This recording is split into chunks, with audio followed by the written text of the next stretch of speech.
Bismillahirrahmanirrahim. Assalamualaikum warahmatullahi wabarakatuh. Waalaikumsalam warahmatullahi wabarakatuh. Alhamdulillahirrahmanirrahim. Pertama mari kita panjatkan puji syukur kepada Allah Subhanahu wa taala yang mana pada hari ini kita bisa berkumpul di acara sosialisasi budaya positif di SDN 20.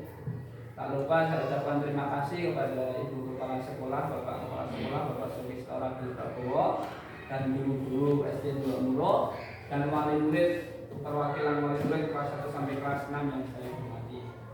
Saya pertama di sini mengucapkan terima kasih atas kehadiran panjenengan semuanya yang sudah hadir di sekolah SDN 20 guna untuk sosialisasi budaya positif di SDN 20.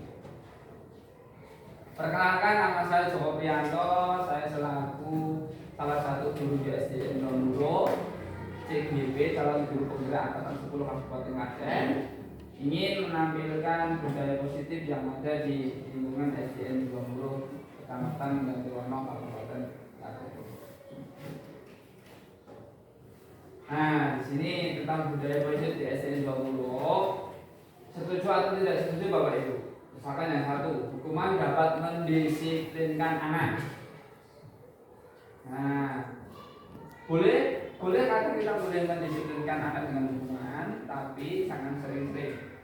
Yang kedua adalah pemberian hukuman dengan hal positif seperti membaca atau membersihkan halaman sekolah dapat meningkatkan disiplin anak. Nah, ini boleh dilakukan pemberian hukuman ini, yang penting kesepakatan kelas, keyakinan kelas yang dibuat oleh guru, siswa, dan komite sekolah. Yang ketiga adalah memberi penghargaan dapat meningkatkan motivasi belajar anak. Jadi memberi penghargaan itu bisa memberikan motivasi agar anak untuk belajar.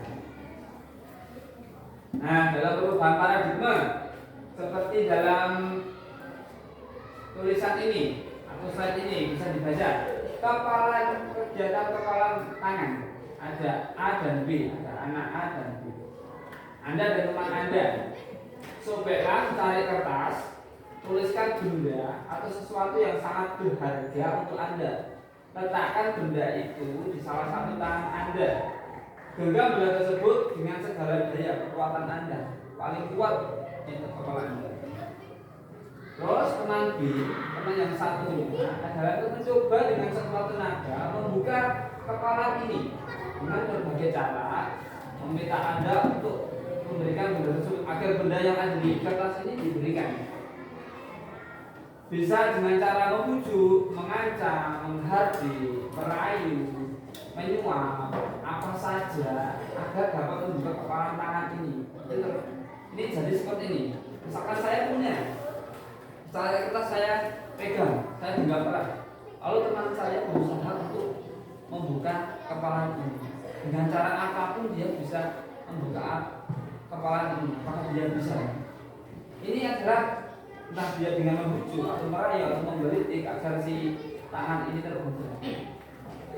Ini peristiwa ini untuk mengetahui kalian seberapa kuat kalian menggenggam kekuatan kalian. Jadi diri Anda sendiri yang mengendalikan kalian.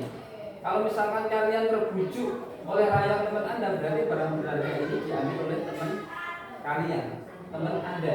Kalau misalkan ini tidak bisa terbuka, mau dibujuk rayu apapun, digelitik dengan cara apapun, diancam maupun disuap atau dirayu, ketika kalian tidak mau membuka ini, berarti orang lain tidak bisa membuka kepala ini. Berarti kalian mempunyai prinsip bahwa ini adalah harta saya dan saya tidak akan memberikan kepada orang lain. Ini adalah kekuatan dari diri kan yang panjenengan.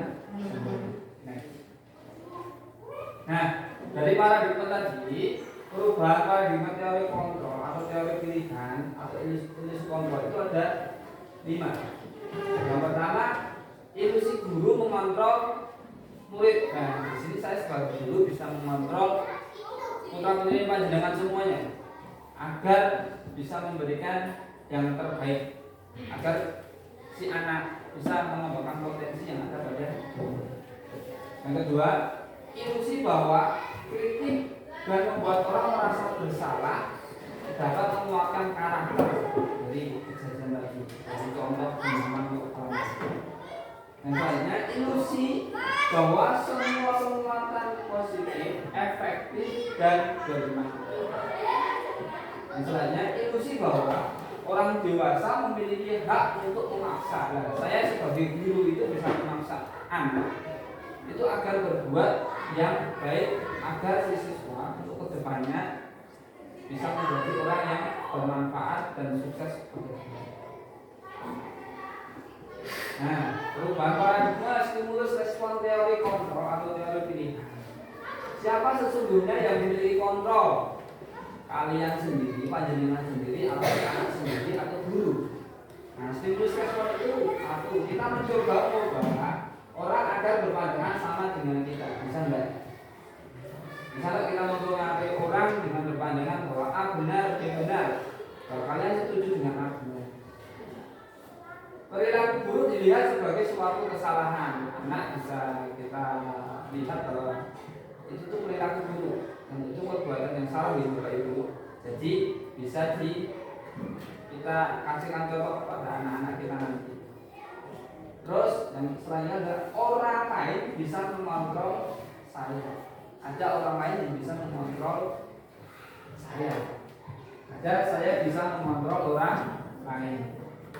Terus pemaksaan ada pada saat tujuan modal berpikir menang atau kalah itu stimulus respon dari diri kita, dari diri anak, dari diri seseorang. Terus bagaimana teori kontrolnya? Pilihannya kita. Pilihan ketika kita mencoba mengubah orang agar berpandangan sama dengan kita pilih. Kita berusaha memahami pandangan orang lain tentang dunia. Kalau kita banyak belajar, banyak membacakan, kita bisa memahami pandangan-pandangan yang baik dan benar. Jadi kita bisa memilih antara A dan B. Oh, pandangan dia benar atau salah. Jadi kita bisa memilih. Karena kita juga sudah punya pengetahuan untuk memilih mana yang benar dan mana yang salah. Terus teori kontrol yang kedua, perilaku buruk dilihat sebagai suatu kesalahan. Itu semua perilaku itu memiliki tujuan. Misalkan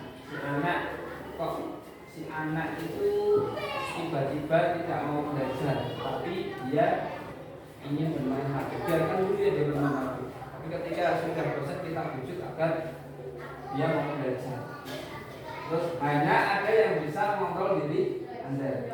Orang lain mengontrol ketika orang lain mau mengontrol panjenengan, putra-putranya panjenengan. Jadi tidak bisa.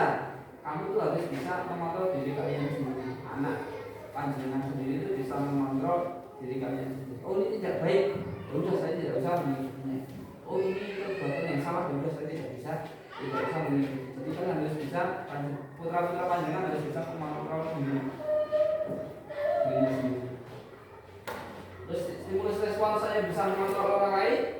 Nah, Anda tidak bisa mengontrol orang lain seperti genggaman tadi. Genggaman tadi mau dibuka, terus panjenengan tidak mau membukanya, berarti Anda tidak terkontrol oleh orang lain. Anda punya prinsip. Pemaksaan ada pada saat tujuan gagal. Kolaborasi dan konsensus menciptakan pilihan-pilihan berkolaborasi antara panjenengan dan putra panjenengan punya bekerja sama untuk mendapatkan pilihan yang terbaik. Yang sebenarnya mudah berpikir menang atau kalah.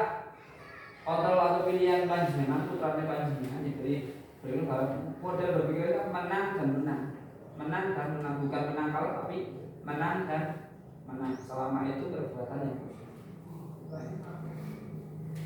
Nah, apakah makna disiplin? Maka disiplin berasal dari bahasa Latin disciplina yang artinya belajar. Makna asal dari kata ini berkonotasi dengan disiplin diri dari murid-murid Sokrates dan Plato. Disiplin diri membuat orang menggali potensinya menuju sebuah tujuan apa yang dia sukai. Namun dalam budaya kita, makna kata disiplin telah berubah menjadi sesuatu yang dilakukan seseorang pada orang lain untuk mendapatkan kepatuhan. Ini disiplin itu biasanya sudah berubah. Orang harus patuh terhadap perintah orang lain. Sedangkan mana disiplin sendiri itu adalah belajar menurut Sokrates dan Plato. Tapi di akhir-akhir ini putra-putra panjenengan mau panjenengan itu juga disiplin itu berarti harus patuh terhadap orang lain atau terhadap aturan yang berlaku. Sebenarnya disiplin itu adalah belajar dari diri kita untuk disiplin, belajar dari diri kita untuk mematuhi aturan, tidak perlu ada paksaan. Secara umum, kecenderungan umum, disiplin adalah menghubungkan kata disiplin dengan ketidaknyamanan, bukan dengan apa yang kita hadiri atau pencapaian suatu tujuan mulia. Nah, itu adalah makna dari disiplin. Kalau menurut Sokrates dan Plato itu artinya belajar. Kalau secara umum kita itu patuh terhadap suatu aturan. Sebenarnya disiplin adalah belajar kita untuk memberikan kita tujuan yang jelas. Itu adalah disiplin. Selanjutnya, nilai-nilai kebajikan universal, nilai-nilai kebajikan secara umum, secara mendunia, secara keseluruhan. Itu yang pertama adalah nilai-nilai kebajikan adalah sifat-sifat positif manusia yang merupakan tujuan mulia yang ingin dicapai setiap individu. Nilai-nilai tersebut bersifat universal dan lintas bangsa, suku, bangsa, agama maupun latar. Lalu selanjutnya ada setiap perilaku atau perbuatan memiliki suatu tujuan. Itu menurut Dr. William Glasser pada teori kontrol 1984. Jadi menurut Dr. William Glasser itu adalah nilai kebajikan universal itu kebajikan itu yang baik, nilai kebajikan yang sesuai dengan umum secara mendunia. Itu adalah perilaku itu mempunyai itu. Lalu menurut Diana Gosen tahun 1998, nilai kebajikan ini adalah dengan merancang nilai-nilai kebajikan yang diyakini seseorang, maka motivasi intrinsiknya akan terbangun sehingga menggerakkan motivasi dari dalam agar mencapai tujuan yang diinginkan. Intrinsik itu dari dalam.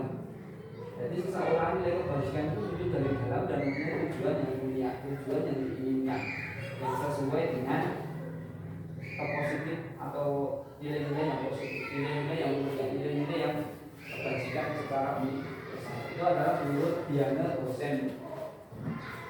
Nah, di Indonesia sendiri ini akan diterapkan dalam nilai-nilai kebajikan yang ingin dicapai oleh setiap anak Indonesia dengan profil pelajar Pancasila yang sering kita gaungkan di kurikulum sekarang. Itu menurut sikap-sikapnya itu sesuai dengan profil pelajar Pancasila. Yang pertama adalah itu beriman bertakwa kepada Tuhan Yang Maha Esa dan berakhlak mulia.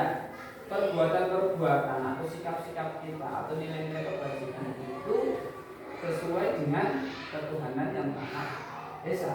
Kita beriman, yakin dan percaya perbuatan kita itu harus sesuai dengan apa yang telah diperintahkan oleh Tuhan Yang Maha Esa. Bertakwa menjalankan segala perintahnya dan menjauhi segala larangannya yang sudah ada dalam yang sudah diperintahkan oleh Tuhan Yang Maha Esa, dan berakhlak mulia. Putra-putra panjenengan itu nantinya dalam nilai kurikulum merdeka nanti kan ada profil pelajar Pancasila. Ini yang pertama itu adalah siswa putra-putra panjenengan nanti harus beriman, bertakwa kepada Tuhan Yang Maha Esa, berakhlak mulia. Yang kedua itu mandiri. Jadinya nanti putra-putra diajarkan untuk mandiri. Mandiri itu bisa mengerjakan sesuai dengan dirinya sendiri. Yang sebagai orang tua, panjenengan nanti memberikan motivasi agar si anak bisa bermandiri. Kita memfasilitasinya. Bapak Ibu guru juga memfasilitasi agar anak itu bisa mandiri. Kalau anak-anak itu ya bisa mengerjakan tugas ketika tugasnya di rumah dikerjakan sendiri tanpa harus mengganggu orang tuanya. Itu gitu Bapak Ibu. Nah, terus yang ketiga ada bernalar kritis. Bernalar kritis itu ya sekiranya kalau putra-putri panjenengan itu bisa kritis terhadap misalkan ada sesuatu nilai yang kurang baik, ada sesuatu nilai yang tidak baik. Kalau si siswa ini bisa memilih yang baik, berarti siswa ini bernama kritis. Oh ini tidak baik, tidak saya contoh, berarti termasuk yang sudah bisa bernama kritis sesuai dengan aturan yang berlaku. Oh tidak sesuai dengan aturan yang berlaku, berarti saya tidak akan mengerjakan ini. Yang selanjutnya ada berkebinekaan global. Berkebinekaan global yang sesuai yang sudah kita itu dalam satu wilayah atau Indonesia mempunyai bermacam-macam suku budaya, banyak sekali suku, banyak sekali budaya, banyak sekali bahasa. Jadi kita sebagai orang tua untuk membimbing anak kita harus bisa saling menghargai untuk toleransi dengan sesama manusia. Karena kita berbeda-beda tetapi tetap sama. Kita satu Indonesia, akhirnya di satu tanah air. Meskipun berbeda suku, ada Papua, Aceh, Batak, Dayak, Betawi, tapi kita tetap satu Indonesia. Yang selanjutnya ada bergotong royong. Ini sekolah SDN Jawa Timur sudah selalu menerapkan untuk selalu bergotong royong dalam segala kegiatan. Jadi kemarin saja Jumat sudah mengadakan kegiatan bergotong royong yang mana untuk membersihkan sekolah. Karena kalau sekolah ini bersih, sekolah ini aman, sekolah ini nyaman, ketika putra-putri dengan sekolah di sini akan merasa aman, nyaman, dan itu akan mencapai pembelajaran yang memuaskan. Anak nyaman, anak bahagia karena kondisi lingkungan yang bersih dan sehat. Selanjutnya adalah kreatif. Nah, dari kelas ini kemarin kreatif sudah kemarin kalau kelas 5 itu membuat market. Market itu kan besok dibuat anak putra putri panjenengan untuk berkreatif, bisa berjualan, bisa membuat segala makanan yang dijualkan kepada teman-temannya. Nanti bisa kreatif. Atau kelas 6 kemarin juga kreatif dalam membuat masak dari beraneka macam bahan, dari bahan kedelai atau dari bahan roti, dari macam-macam gorengan atau disediakan agar dihidangkan semenarik mungkin agar anak-anak itu kreatif dalam melakukan segala kegiatan yang nantinya ketika mereka lulus, yang nantinya ketika mereka dewasa itu mereka punya ide ketika untuk menghadapi kompetisi di dunia untuk bekerjanya. Agar mereka kreatif ketika apa yang mereka inginkan bisa dikreasikan menjadi suatu nilai yang bisa membuat mereka mendapatkan pundi-pundi rupiah atau bisa berjualan. Selanjutnya, nah, teori motivasi perilaku manusia ini dari tadi ada motivasinya itu ada motivasi eksternal dan motivasi internal. Nah, motivasi eksternal itu dari luar, contohnya apa? Ini untuk menghindari ketidaknyamanan atau hubungan. Apa yang akan terjadi apabila saya tidak melakukannya? Ketika ada aturan saya harus memakai baju merah putih setiap hari Senin, upacara bendera memakai pakaian lengkap. Lalu apa yang terjadi ketika saya tidak melakukannya? Nanti kan kalian akan merasa berbeda dengan yang lain ketika semuanya sudah anak-anak panjenengan itu semuanya berpakaian lengkap, ada satu siswa yang tidak berpakaian lengkap, itu kan membuat anak bagaimana? Apa yang terjadi jika si anak atau putra panjenengan itu tidak menggunakan seragam lengkap? Itu kan nanti ada perasaan yang minder dengan teman yang lain karena tidak menggunakan seragam lengkap. Terus motivasi eksternal yang kedua, untuk mendapatkan imbalan dari orang lain atau institusi itu bisa. Apa yang saya dapatkan apabila saya melakukannya? Ketika anak sudah berpakaian lengkap sebelum dengan aturan berlaku, apa yang saya dapatkan? Nah, mungkin dari sekolah bisa memberikan penghargaan atau penghargaan itu tidak berupa dengan barang, tapi bisa dengan ujian. Ini sudah diumumkan ketika upacara itu sudah mendapatkan. Terus motivasi internal itu dari diri sendiri, dari diri anak-anak panjenengan. Itu ya sebagai motivasi putra panjenengan untuk menghargai diri sendiri. Saya berpakaian lengkap karena saya akan menjadi orang yang saya inginkan. Biar saya terlihat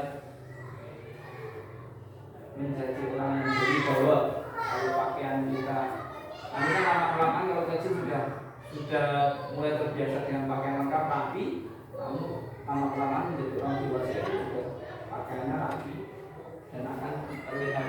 penampilan yang menarik itu membuat orang suka karena penampilan. Tujuan dari disiplin positif adalah menanamkan motivasi yang ketiga pada murid-murid kita, yaitu untuk menjadi orang yang mereka inginkan dan menghargai diri sendiri dengan nilai-nilai yang mereka percaya. Ketika murid-murid kita memiliki motivasi tersebut, mereka telah memiliki motivasi intrinsik yang berdampak jangka panjang. Motivasi yang tidak akan terpengaruh pada adanya hukuman atau hadiah.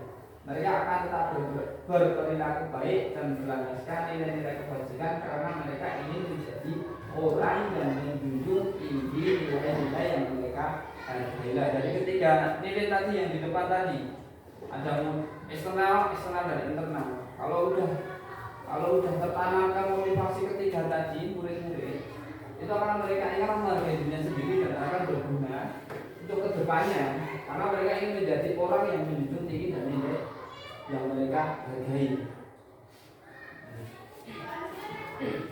Nah, menurut Ki Hajar Dewantara, merdeka, apa itu merdeka?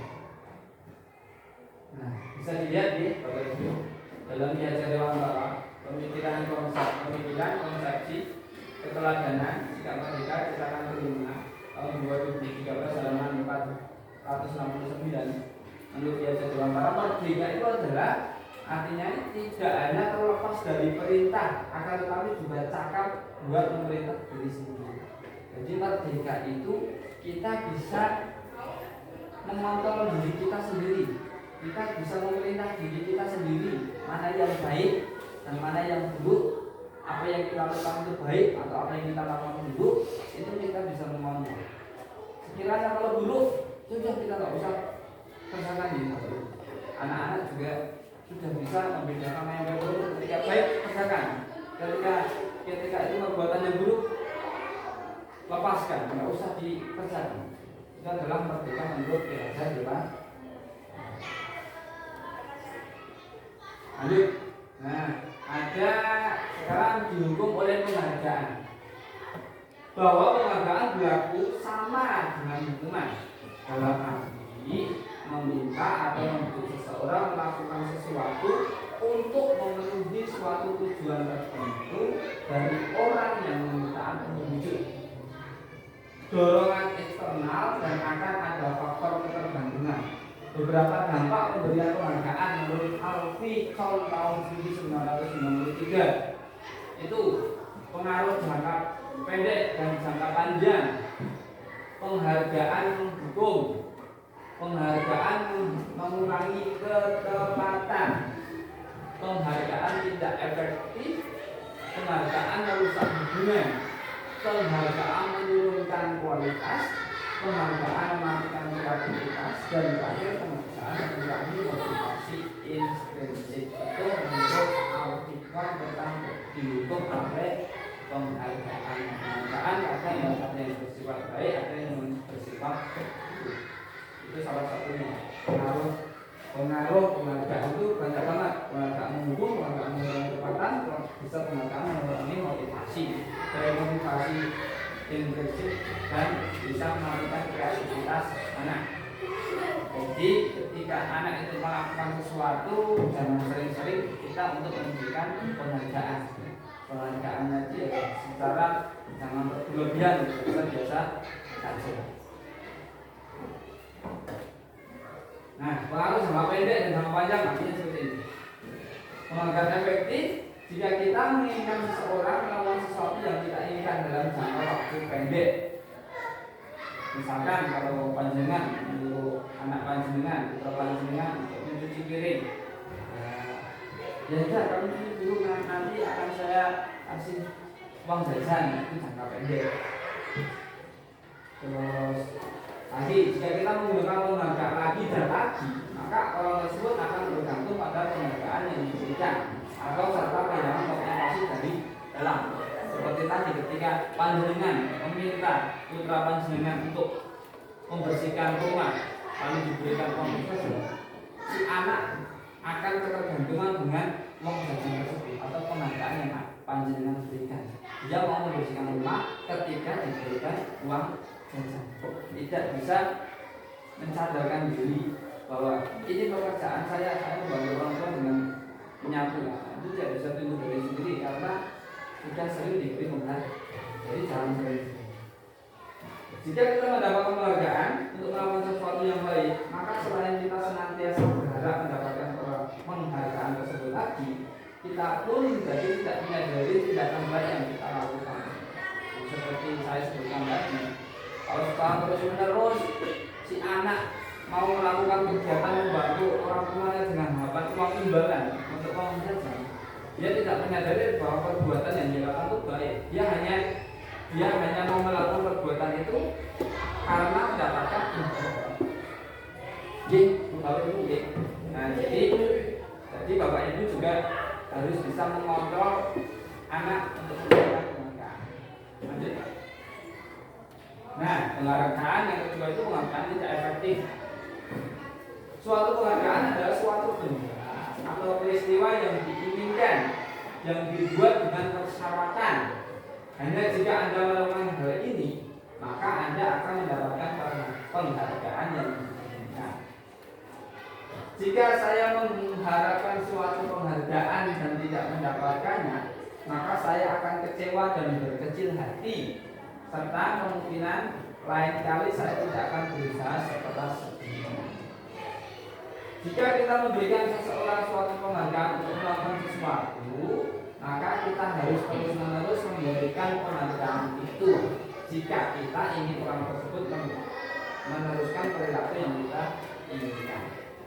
Orang yang berusaha berhenti merokok atau orang yang berusaha diet, menguruskan badan, bila diberikan penghargaan, hampir pasti tidak berhasil. Karena apa? Karena dia tergantung dengan penghargaan. Jadi ketika tidak mendapat penghargaan, dia tidak akan melanjutkan, dia tidak akan meneruskan apa yang menjadi tujuannya. Ketika mau berhenti merokok, misalkan suami panjenengan mau berhenti merokok, karena ini ketika dia sudah sehat, dia lupa, dia merokok lagi. Dia belum sadar karena ini penghargaannya tidak.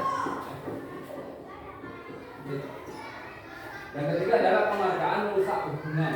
Nah, penghargaan itu juga bisa merusak hubungan. Nah, dari ini kita bisa lihat ketika seseorang diberi penghargaan atau dipuji di depan orang, maka yang lain akan merasa iri.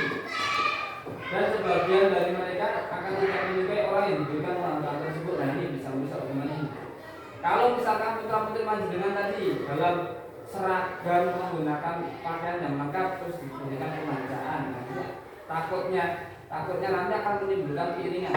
Misalkan kemarin di suatu acara, ini penghargaan ini karena ini ada siswa lain yang merasa iri, nanti bisa merusak. Nah, selanjutnya, jika seorang guru sering memberikan penghargaan kepada murid-muridnya, besar kemungkinan murid-muridnya termotivasi hanya untuk menyenangkan gurunya. Mereka tidak akan bersikap jujur kepada guru tersebut. Nah, itu bisa merusak hubungan antara guru dan murid. Jadi saya sebagai guru juga kadang memberikan penghargaan, kadang tidak memberikan penghargaan karena banyak bisa merusak hubungan. Sebenarnya penghargaan menciptakan persaingan di dalam kelas dan persaingan menciptakan kecemasan. Misalnya sudah kelas 6, kalau saya yang sering maju ini terus dia mendapatkan penghargaan. Ada murid saya yang namanya itu Happy itu suka matematika, jadi yang lain itu tidak bisa matematika. Nah, si Happy ini ketika diberikan soal matematika dia selalu nanti ke depan dan dia menjawabnya dengan benar. Sementara yang lain tidak bisa menjawab, terus yang lain merasa minder dan nanti pasti Happy yang mengerjakan. Akhirnya mereka tidak mengerjakan. Itu kalau diberi penghargaan, kita sebagai guru bisa mengontrol anak agar tidak tergantung dengan. Misalnya mereka yang percaya bahwa mereka tidak memiliki kesempatan untuk mendapatkan penghargaan akan berhenti mencoba. Nah, ini kalau diberi penghargaan mereka tidak mempunyai sesuatu untuk mencoba jika ada penghargaan. Nah, selanjutnya adalah penghargaan mengurangi ketepatan. Bisa dibaca nih Bapak Ibu dalam risetnya, dalam sebuah percobaan sekelompok anak laki-laki berusia sekitar 9 tahun diminta untuk melihat gambar-gambar wajah yang ditampilkan di layar. Dan mereka harus memberitahukan jika wajah-wajah tersebut sama atau berbeda. Gambar-gambar tersebut hampir sama. Beberapa dari mereka diberi penghargaan dalam bentuk uang pada saat mereka memberikan jawaban benar. Sementara sebagian yang lain tidak. Hasilnya apa? Anak laki-laki yang dibayar membuat lebih banyak kesalahan. Yang kedua, anak-anak diminta mengingat kata-kata tertentu. Kemudian mereka diminta mengambil kartu yang berisi kata-kata yang diingat setiap kali muncul. Beberapa anak diberikan permen setiap mereka memberikan jawaban yang benar, dan sebagian yang lain hanya diberitahu saja menjadi jawaban mereka. Nah, ini artinya apa? Anak-anak yang mendapatkan permen jawabannya banyak yang tidak tepat dibandingkan anak-anak yang hanya diberitahu jawabannya benar. Ini akan penghargaan bisa mengurangi total. Yang selanjutnya adalah penghargaan menurunkan kualitas.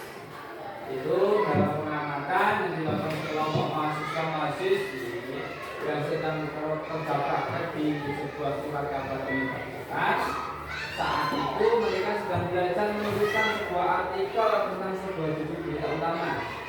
Seiring waktu, mahasiswa-mahasiswi tersebut semakin mampu bekerja dengan cepat. Kemudian ada beberapa mahasiswa-mahasiswi yang dibayar untuk setiap judul berita utama yang mereka mampu hasilkan. Dan setelah beberapa lama, mahasiswa-mahasiswi yang dibayar ini hasil kinerjanya berarti berkembang. Mereka yang tidak menerima bayaran terus berbayar masa dulu menjadi lebih baik kualitasnya. Ketika diberi bayaran bagus, ketika tidak ada bayaran akan turun kualitas dari surat kabarnya. Ini menunjukkan bahwasanya pelan-pelan bisa menurunkan kualitas dari seseorang. Terus ada penghargaan mematikan kreativitas. Kreativitas itu akan selalu tumbuh, tapi dengan penghargaan malah bisa mematikan kreativitas. Nah, dalam hal ini, cerita ini, dalam kasus ini, seperti bahwa murid-murid diminta berpikir mengenai hadiah atau penghargaan yang bisa mereka dapatkan bila berhasil menulis sebuah puisi. Nah, kreativitas kelompok murid-murid ini jadi berkurang dibandingkan dengan yang tidak diberitahukan tentang hadiah yang bisa mereka berbeda. Nah, besok buat puisi akan dapat hadiah, itu berbeda dengan besok buat puisi ya, karena tidak ada hadiah itu berbeda hasilnya. Karena dia mengharapkan hadiah dan ini mengharapkan suatu kreativitas. Misalnya, penelitian menunjukkan bahwa pekerjaan seni atau sebuah penulisan cerita menjadi kurang kreatif bila dijanjikan sebuah hadiah atau penghargaan. Yang terakhir, dalam tugas-tugas memecahkan masalah, para murid memakan waktu lebih lama dan memberikan jalan keluar kurang kreatif saat mereka dijanjikan suatu penghargaan. Dia cuma mengharap penghargaan, tapi dia tidak kreatif dalam suatu hal atau suatu dalam menyelesaikan masalah. Saya lihat sini Bapak Ibu, ada juga yang Bapak Ibu. Nah, selanjutnya yang terakhir penghargaan mendukung. Penghargaan itu juga bisa mendukung. Dalam kasus ini, jadi penghargaan mendukung mereka yang tidak mendapatkan penghargaan, misalnya dalam sistem ranking. Nah, sekarang kan hampir tidak saya berikan ranking untuk rapornya, tapi yang mau tahu ya tidak apa-apa, yang penting tidak ada perbandingan ranking antara sesama antar penulis ini. Mereka yang mendapatkan yang kedua akan merasa paling beruntung karena kenapa tidak yang satu, makanya ini ranking ini sudah sekarang akan dibaguskan dan tidak menjadi suatu penghargaan yang malah mendukung si penerima jenengan. Misalnya memberikan penghargaan coba mengendalikan perilaku seseorang. Penghargaan dan hukuman itu sama. Karena apa? Kamu melakukan kegiatan ini karena akan mendapatkan hadiah. Kamu tidak melakukan hal ini karena agar tidak dihukum, berarti kan sama. Supaya tidak melakukan ini dihukum. Kalau kamu melakukan ini dihukum, kalau kamu melakukan ini dapat penghargaan. Berarti penghargaan dan hukuman itu sama. Terus karena orang pada dasarnya tidak suka dikendalikan dalam jangka lama, penghargaan akan terlihat seperti hukuman. Orang itu sebenarnya tidak suka dikendalikan. Dia tahu orang itu misalkan kamu ini ya besok sini ke sana, kamu lakukan ini lakukan itu, lama-lama sehari 2 hari tapi selamanya kok saya lama-lama kok diatur ya, lama-lama dia akan merasa jengkel dan nggak mau saya dikendalikan terus sama si ini. Jadi anak diberi kata diajarkan merdeka. Merdeka itu sesuai dengan programnya sendiri, apa yang dia lakukan sesuai dengan apa yang dia ingin. Terus jika suatu penghargaan diharapkan, namun Anda tidak mendapatkannya, Anda akan merasa dihukum. Ini Bapak Ibu kalau sering memberi penghargaan, dia akan mengharap penghargaan. Namun jika tidak mendapatkannya, Anda akan merasa dihukum karena tidak mendapatkan penghargaan. Lanjut ya Bapak Ibu. Ini terus ada penghargaan mengurangi motivasi intrinsik dari dalam semangat atau sadar dari dalam. Itu dalam kasus ini seperti ini. Sambil bisa dibaca ya, saya baca. Saat seorang anak belajar untuk pertama kali menggabungkan huruf-huruf dan kata-kata serta menyadari bahwa ia dapat membaca, timbul pijar di matanya dan sebuah senyuman di wajahnya. Anak tersebut begitu gembira bahwa ia telah mempelajari dan menguasai suatu keterampilan baru. Kesadaran akan kemampuannya bahwa dia sudah dapat membaca sesungguhnya sudah merupakan sebuah penghargaan. Nah ini penghargaan itu adalah saat anak belajar untuk pertama kali, itu bisa mengurangi motivasi musik. Jika kita memberikan penghargaan kepada seorang anak pada saat dia sedang merasa bangga dengan pencapaiannya sendiri, maka kita akan mengambil kegembiraan yang saat itu sedang dirasakan secara alami. Biarkan mengalir begitu saja kita misalkan dia anak tersebut bangga dengan pencapaiannya sendiri, sudah saya jangan pernah kalian mencetok, jangan kalian telah memberi jeda, biarkan dia bahagia ketika dia selesai dengan tugasnya, dia akan merasa puas. Dia lebih melakukan dengan semuanya Bapak Ibu melakukan pekerjaan, terus pekerjaan itu selesai dan hasilnya bagus, kan panjenengan juga merasa puas dengan hasilnya. Nikmatilah hasilnya itu. Bagaimana dengan anak-anak juga, biarkan mereka menikmati hasilnya agar penghargaan itu tidak mengurangi motivasi, dan penghargaan itu bisa terus-menerus ada dalam dirinya sendiri. Lanjut. Nah, sekarang bentuk program kebajikan apresiasi. Dalam memberikan apresiasi atau pengakuan perlu diingat beberapa hal. 1. Beri pengakuan secara khusus, beri pengakuan secara pribadi, beri pengakuan kepada semua murid bergantian, tidak ada satu tapi semua murid. Beri pengakuan secara konsisten, lalu fokus pada proses, karena proses itu tidak akan pernah mengkhianati semua butuh proses, dan harus pengakuannya secara konsisten. Konsisten itu dilakukan secara terus tidak berhenti. Lanjut. Nah, contoh pengakuan atau apresiasi kebajikan. Bukan. Kemarin saya perhatikan kamu kok misalkan apa ya? ada orang jatuh. Kemarin saya perhatikan kamu mau membantu si David jatuh. Nilai kebajikannya rasa empatimu besar sekali. Contohnya pada saat menolong murid baru di kelas kita. Itu nilai kebajikan itu rasa empati itu dari diri kita. Terus ada lagi saat situasi kerja kelompok dengan di kelas. Contoh makanya saya menghargai apa yang sudah kamu lakukan. Nilai kebajikannya adalah si anak-anak ini peduli dengan teman-temannya, dengan teman-teman kelompok kerja kelompok bisa dilaksanakan dengan tepat waktu seperti yang kemarin kelas 6 praktekkan kerja kelompok memasak atau menggoreng tempe goreng maupun membuat roti goreng atau membuat apa itu. Nah, itu dikerjakan secara kelompok, ada yang menggoreng, ada yang membuat adonan. Nah, itu dikerjakan secara kelompok. Berarti ada nilai kebajikannya peduli dengan teman-temannya. Terus bagaimana pengakuan atau apresiasi kebajikan dengan saya menghargai kalian luar biasa.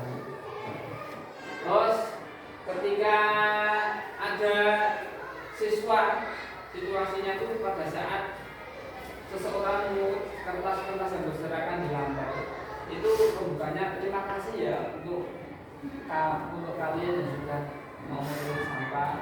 Maksudnya kebajikan apa? Rasa tanggung jawab. Kalian mempunyai rasa tanggung jawab atau putri panjenengan itu mempunyai rasa tanggung jawab tentang kebersihan di kelas, di sekolah maupun di rumah agar terbiasa untuk lingkungan bersih. Diucapkan terima kasih. Berarti kamu itu menjadi orang yang bertanggung jawab. Nah, tindakan guru ini saya tanya gitu, ini misalkan ini mencatat 100 kali di dalam buku kalimat. Saya tidak akan terlambat lagi karena terlambat sekolah. Itu termasuk hukuman atau konsekuensi. Hukuman itu seperti ini. Hukuman itu sesuatu yang kalian lakukan salah atau putra putri panjenengan lakukan itu salah dan mendapat hukuman. Kalau konsekuensi itu kita sudah membuat kesepakatan dulu, perjanjian atau kontrak belajar, jika ini melakukan ini, jika ini melakukan ini, ya itu masuk konsekuensi. Kalau hukuman itu misalkan murid ini, nah ini termasuk 100 kali dalam bulan itu termasuk hukuman karena tidak mempunyai nilai positifnya. Terus nih, lari mengelilingi lapangan basket 2 kali karena terlambat dari sekolah, hukuman nih.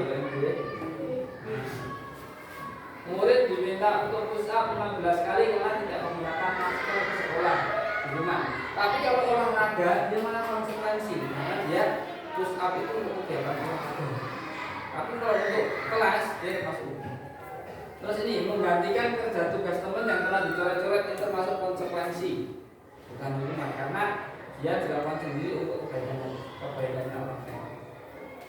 Nah, ini membersihkan sopan air di meja tulis karena tersenggol pada saat belajar, ini termasuk konsekuensi, ini bukan hukuman.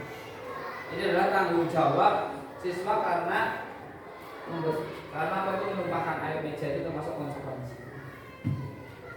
Murid disuruh untuk mengenakan sepatu sehari di sekolah karena tidak mengenakan sepatu hitam, ini termasuk hukuman.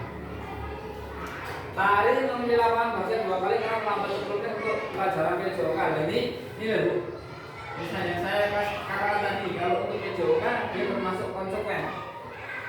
Kalau ini kan juga tidak ada PJOK-nya, berarti termasuk hukuman. Kalau ini termasuk konsekuen karena lari memilih lapangan itu termasuk pelajaran PJOK, termasuk kegiatan olahraga. Jadi ini termasuk konsekuensi. Kalau hukuman ini hukuman, ini konsekuensi. Ini bisa membedakan antara hukuman dan konsekuensi.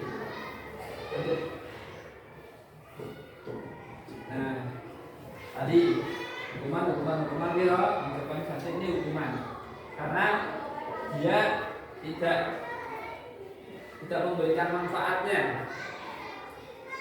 Kalau ini konsekuensi karena apa? Karena sudah termasuk pelajaran fisik lari-lari ini. Coba diperhatikan dulu. Bahkan di Bapak Ibu mana hukuman mana konsekuensi? Hukuman itu malah yang bersifat negatif. Kalau konsekuensi itu apa yang kalian lakukan atau apa yang murid-murid yang lakukan itu mendapatkan konsekuensi seperti ini. Membersihkan misalkan dia mencoba ini tumpahan air di meja lalu dia membersihkan berarti dia termasuk konsekuensi. Saling lapangan ketika pelajaran kegiatan ketika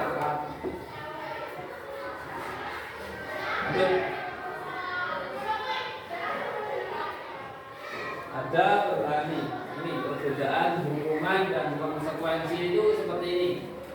Hukuman sesuatu yang menyakitkan dan harus terjadi. Kalau konsekuensi sesuatu harus terjadi. Yang kedua, contohnya hukuman itu membuat anak sakit fisik maupun hati untuk jangka waktu lama. Kalau konsekuensi membuat anak merasa tidak nyaman dalam jangka waktu pendek. Yang tadi membersihkan minuman yang tumpah termasuk konsekuensi, meskipun tidak nyaman tetap ada waktu pendek. Terus hukuman itu anak memberi kedisiplinan. Kalau konsekuensi anak menghargai disiplin. Hukuman bersifat paksaan, kalau konsekuensi itu tanggapan, stimulus menanggapi apa yang telah dia lakukan. Hukuman itu mendorong anak menyakiti diri sendiri, kalau konsekuensi mendorong anak agar mudah menyesuaikan diri. Hukuman konsep diri yang buruk, kalau konsekuensi konsep diri yang baik. Hukuman anak belajar untuk menyembunyikan kesalahan, sedangkan konsekuensi anak belajar untuk memenuhi peraturan. Hukuman itu menimbulkan rasa marah, rasa bersalah, atau dipermalukan, merasa tak dihargai karena mendapat hukuman. Sedangkan konsekuensi itu adalah kehilangan hak, dibuat tidak nyaman, diasingkan untuk sementara. Tapi itu sementara, jangka pendek kalau konsekuensi. Kalau hukuman itu jangka waktunya lama. Meskipun marah ya agak lama, rasa bersalah. Tapi itu nanti tergantung dari apa yang sudah menjadi kesepakatan antara guru dan murid dan orang tua. Jadi restitusi, nah ini tidak setelah hukuman kita akan membahas tentang restitusi, penanganan. Restitusi adalah proses menciptakan kondisi bagi murid untuk memperbaiki kesalahan mereka, sehingga mereka bisa kembali pada kelompok mereka dengan karakter yang kuat. Restitusi juga merupakan proses kolaboratif yang mengajarkan murid untuk mencari solusi untuk masalah mereka dan membantu murid berpikir tentang orang seperti apa yang mereka ingin menjadi dan bagaimana mereka harus memperlakukan orang yang itu menurut dosen tahu menjadi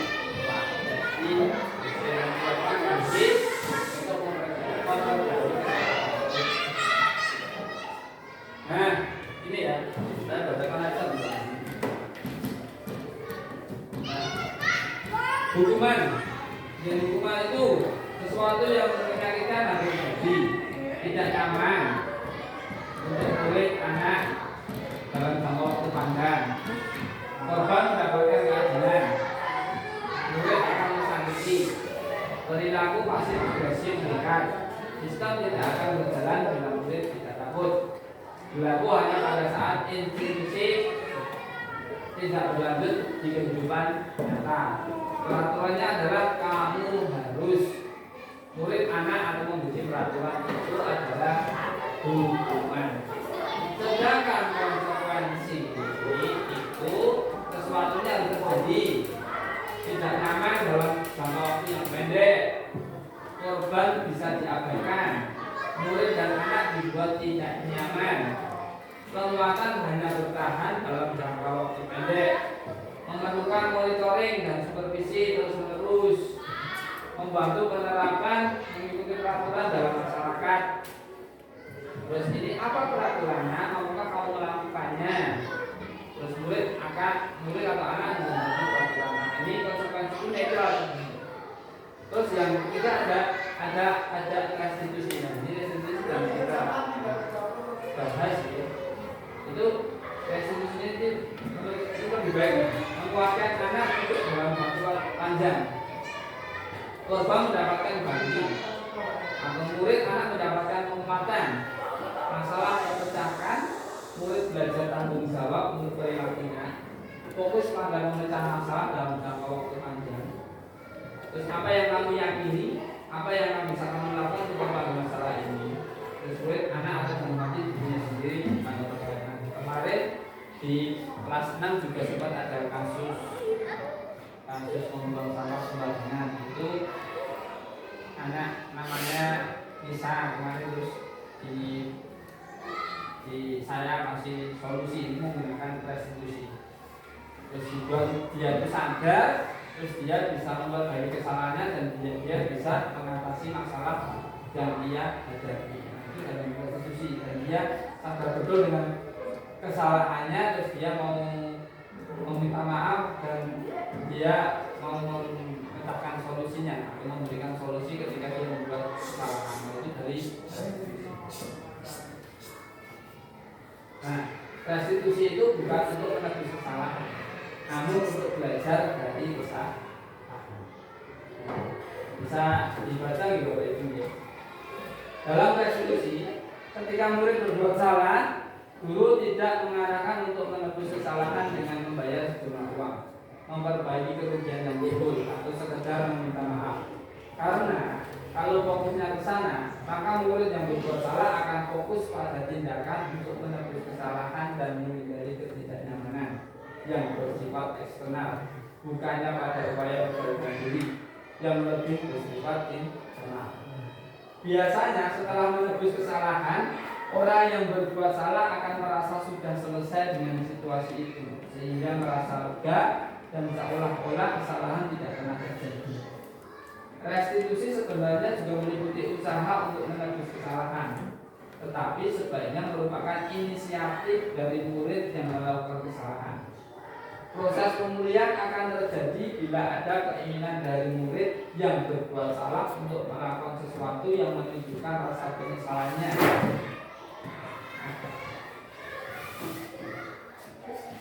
Fokusnya tidak hanya pada mengurangi kerugian pada korban, tapi juga bagaimana menjadi orang yang lebih baik dan melakukan yang baik pada orang lain dan kebaikan yang ada dalam diri kita. Ketika mereka belajar dari kesalahan untuk menjadi lebih baik untuk masa depan, mereka akan mendapatkan pelajaran yang mereka pakai terus menerus di masa depan untuk menjadi orang yang lebih baik. Seperti pada kasus kemarin, Mbak Nisa mau sampah sembarangan di kelas 4 karena alasannya di kelas 4 tidak ada tong sampah, lalu dia mau buang sampah begitu saja. Terus dikasih restitusi bahwa itu perbuatan yang salah dan dia sadar akan kesalahannya dan dia akan membuang sampah pada tempatnya. Itu termasuk agar menyadari, minta maaf, lalu dia bisa mencari solusi dari kesalahannya. Itu adalah restitusi. Restitusi memperbaiki hubungan. Restitusi adalah tentang memperbaiki hubungan dan memperkuatnya. Restitusi juga membantu murid-murid dalam hal mereka ingin menjadi orang seperti apa dan bagaimana mereka ingin diperlakukan. Restitusi adalah proses refleksi dan pemulihan. Proses ini menciptakan kondisi yang aman bagi murid untuk menjadi jujur pada diri mereka sendiri dan mengevaluasi dampak dari tindakan mereka pada orang lain. Ketika proses pemulihan dan evaluasi diri telah selesai, mereka bisa mulai berpikir tentang apa yang bisa dilakukan untuk menebus kesalahan mereka pada orang yang menjadi korban. Restitusi adalah tawaran, bukan paksaan. Restitusi yang dipaksa bukan restitusi yang sebenarnya, tapi konsekuensi. Bila guru memaksa proses restitusi, maka murid akan bertanya, apa yang akan terjadi kalau saya tidak melakukannya? Misalnya, mereka sebenarnya tidak suka konsekuensi yang guru sarankan. Mereka mungkin akan setuju dan akan melakukannya, tapi karena mereka menghindari ketidaknyamanan atau menghindari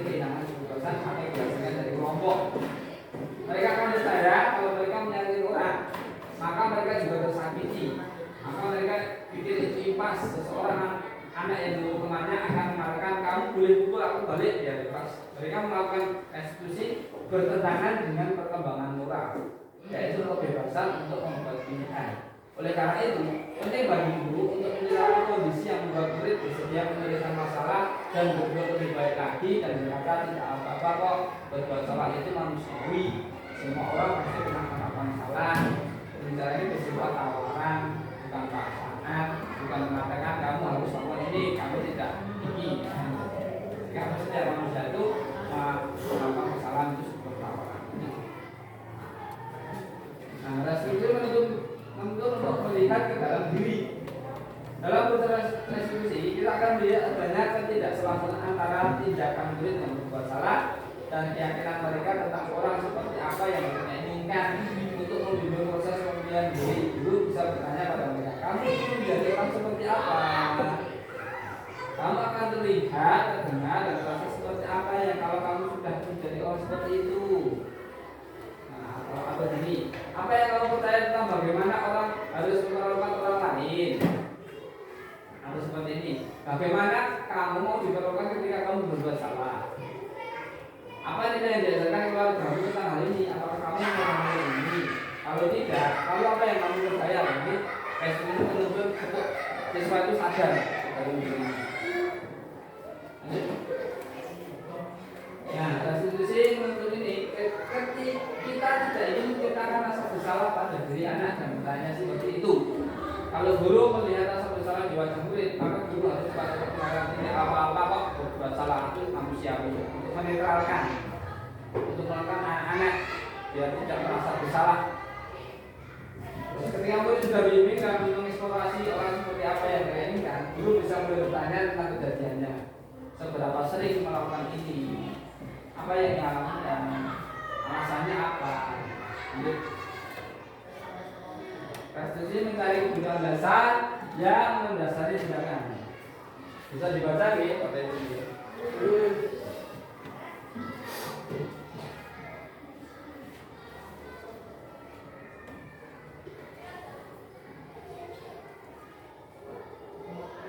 Nah, itu adalah restitusi mencari kebutuhan dasar yang mendasari tindakan.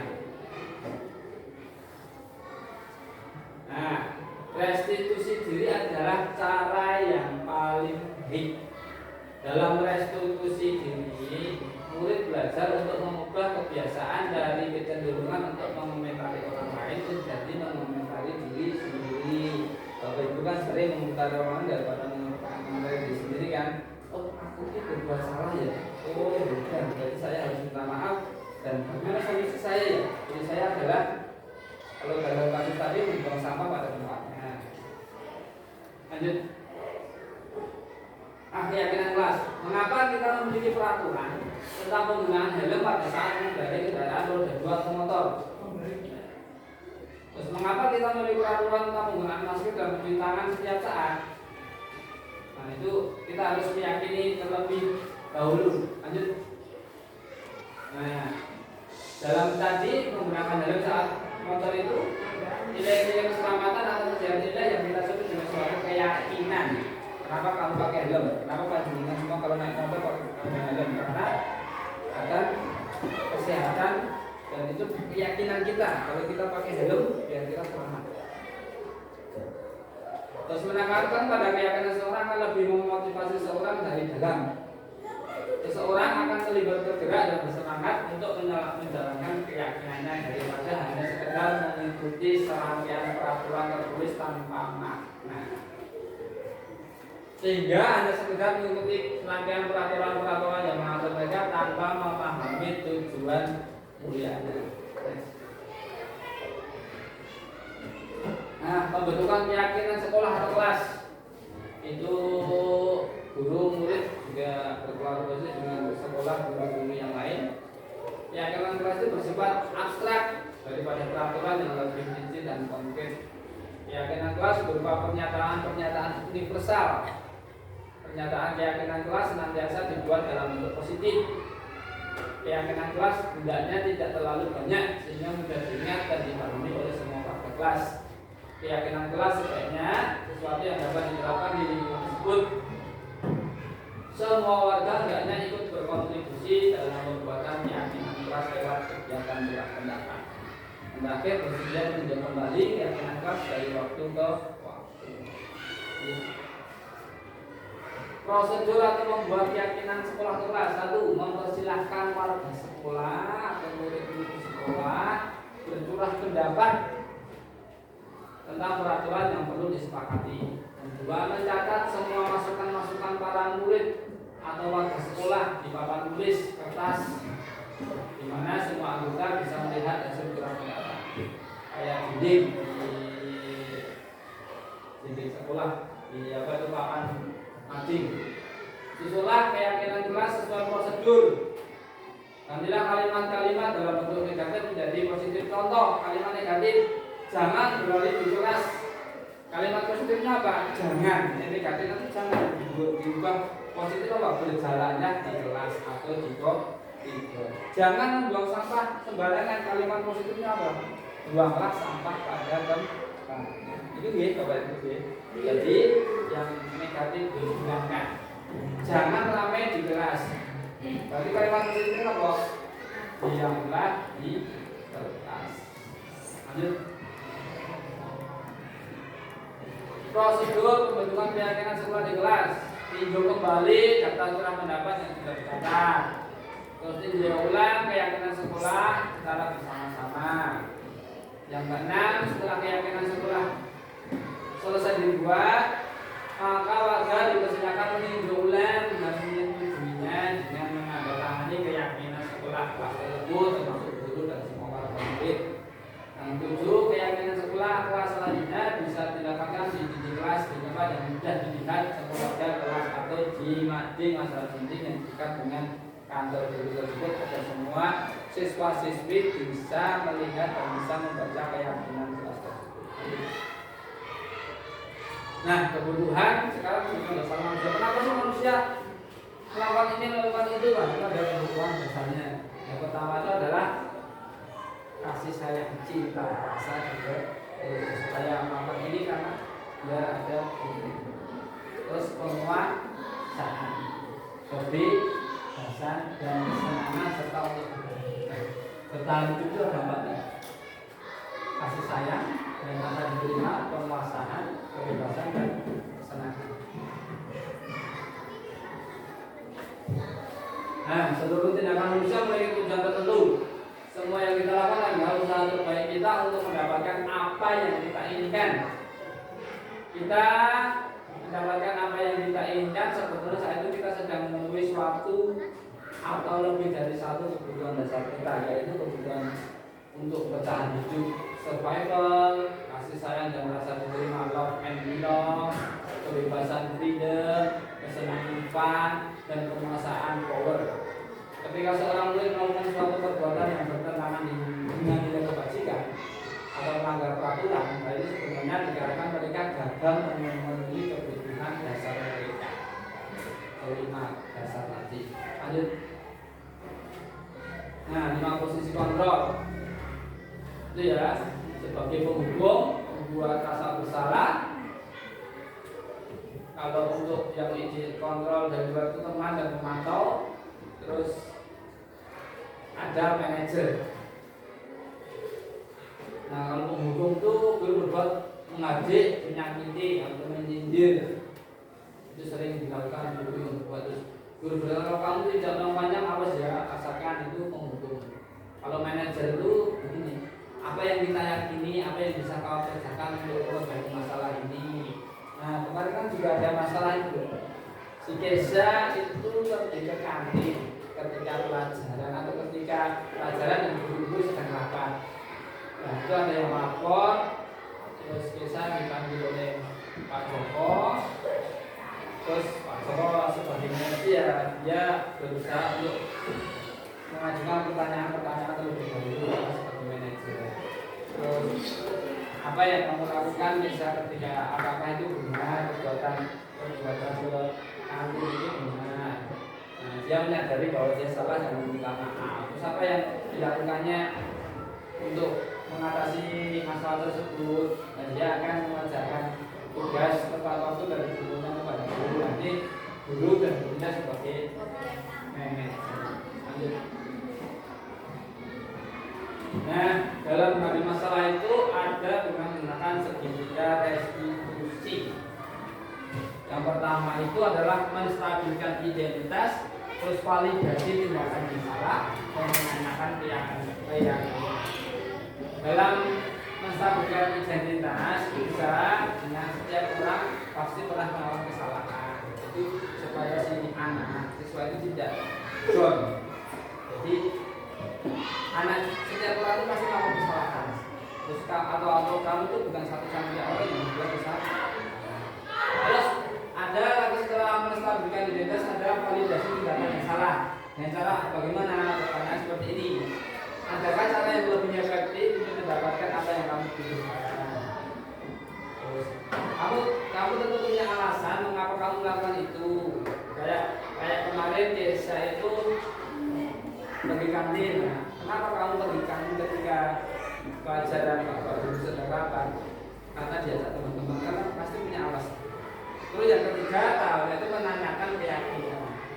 Terus keyakinan keras apa yang kita sepakati. Terus bagaimana solusinya? Itu termasuk menanyakan keyakinan. Terus kamu ingin menjadi orang yang seperti apa? Lanjut. Nah ini adalah segitiga restitusi, ada 3 tahapan. Menstabilkan identitas, validasi tindakan yang salah, dan menanyakan keyakinan. Itu untuk menangani masalah tentang terkait dengan segitiga restitusi. Nah, sudah Ibu dalam menstabilkan identitas ya seperti ini. Guru berkata, berbuat salah itu hal yang manusiawi, tidak ada manusia yang sempurna. Bapak Ibu juga berbuat salah. Nah, kita pasti bisa menyelesaikan permasalahan ini.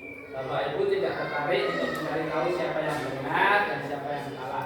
Bapak Ibu lebih tertarik untuk menyelesaikan masalah. Kalau kamu menyalahkan diri sendiri terus-menerus, apakah kamu bersikap baik pada diri sendiri? Jadi termasuk menstabilkan identitas. Lanjut. Yang kedua adalah validasi tindakan salah. Guru berkata, kamu bisa saja melakukan hal yang lebih buruk, tapi kamu tidak melakukannya kan? Terus atau seperti ini. Kamu pasti punya alasan mengapa melakukannya. Terus satu lagi, apa kamu bisa melakukan dengan lebih baik besok lagi? Itu termasuk dalam validasi tindakan. Next. Menanyakan keyakinan. Nah, anak ini melihat kesalahannya dihubungkan dengan norma sosial dan nilai yang mendasari manusia berinteraksi dengan orang lain. Dulu berkata seperti ini. Apa nilai yang kita pelajari di kelas di ruang kita? Nilai-nilai universal apa yang telah kita sepakati? Atau apa yang kamu rasakan ketika kamu melakukan itu? Kamu menjadi orang yang seperti apa? Nah, itu termasuk dalam menanyakan keyakinan. Next. Nah, itu adalah bagaimana kita bisa menghadapi suatu masalah dengan segitiga restitusi, Bapak Ibu. Mungkin dia sudah sedikit paham tentang bagaimana kita nantinya untuk mengedepankan budaya positif, bisa menyelesaikan masalah dengan menggunakan segitiga restitusi maupun tentang kegiatan positif kita. Itu gitu Bapak Ibu. Dan sekian apa yang sudah saya sampaikan, semoga menjadi bermanfaat bagi semuanya. Kalau ada salah kata, saya pribadi saya mohon maaf. Untuk tetap semangat untuk membimbing putra putri kita akan menjadi lebih baik ya Bapak Ibu. Terima kasih, saya ucapkan mohon maaf karena sudah minta waktu malam dengan untuk bisa menyimak ulasan budaya positif di sekolah SD dan bisa menyelesaikan permasalahan menggunakan segitiga restitusi. Sekali lagi terima kasih dan mohon maaf. Wassalamualaikum warahmatullahi wabarakatuh. Waalaikumsalam.